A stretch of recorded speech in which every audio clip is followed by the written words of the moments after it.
What's up guys, this is Justin Velez, aka B-Boy Series, here for a video, tips and tricks on how to windmill.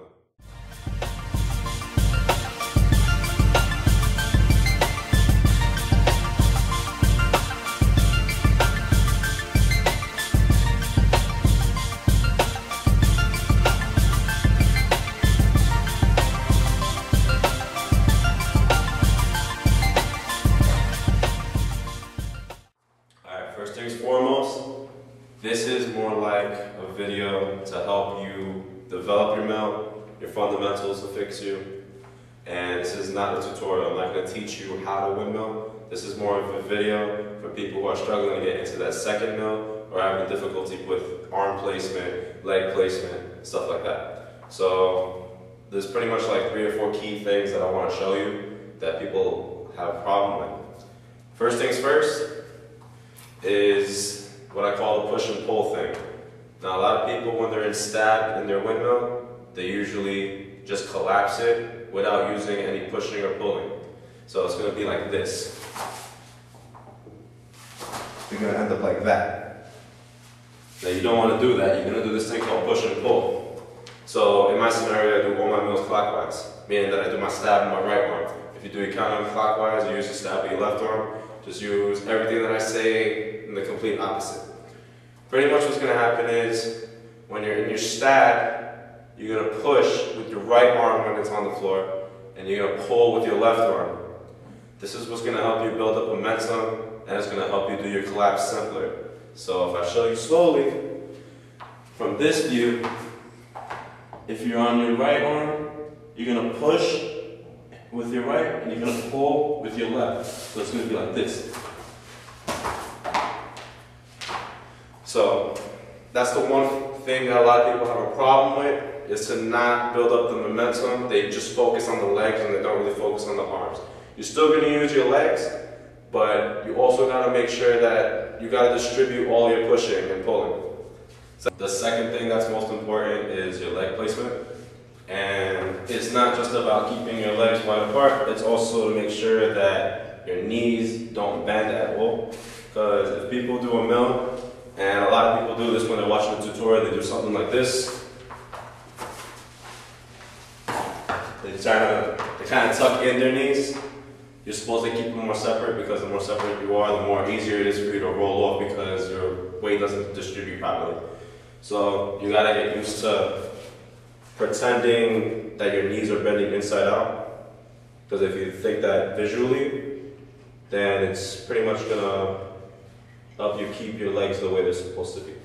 So when you do your mill, and if you pretend that your knees are bending backwards, so that's the second thing.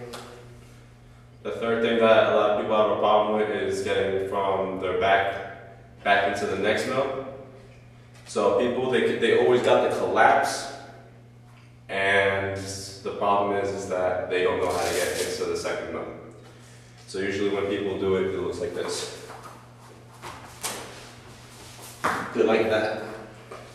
The problem with that is that you lose your momentum if you try to force yourself to go over, or if you have too much backspin. So the real good thing that you gotta do is you gotta make sure that you go pretty much on this part of your head and the shoulder that you didn't collapse on. So if I collapse on my right hand, I'm gonna push off my left shoulder and the part of my head that's right there by my left shoulder. So pretty much, if you see it,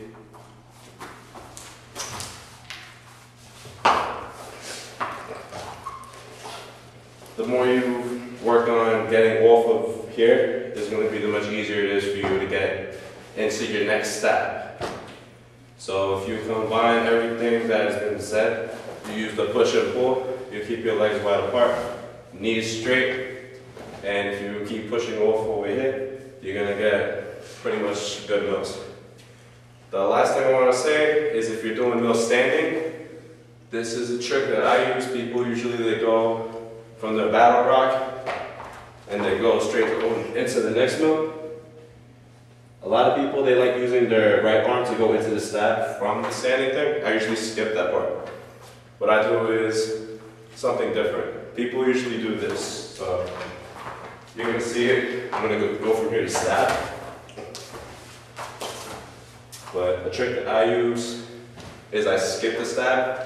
Meaning I don't go there and I go straight to my right shoulder. It's just something I'm used to, but a lot of people told me that when they tried it like that, they got more momentum. So this is the way how I do it.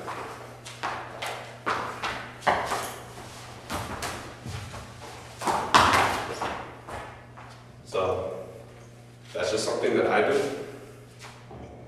That is pretty much tips and tricks on how to mill. Hopefully this works for you. And if you still have a problem with it, inbox me. My account is Serious Forever, SERIOUS4EVR.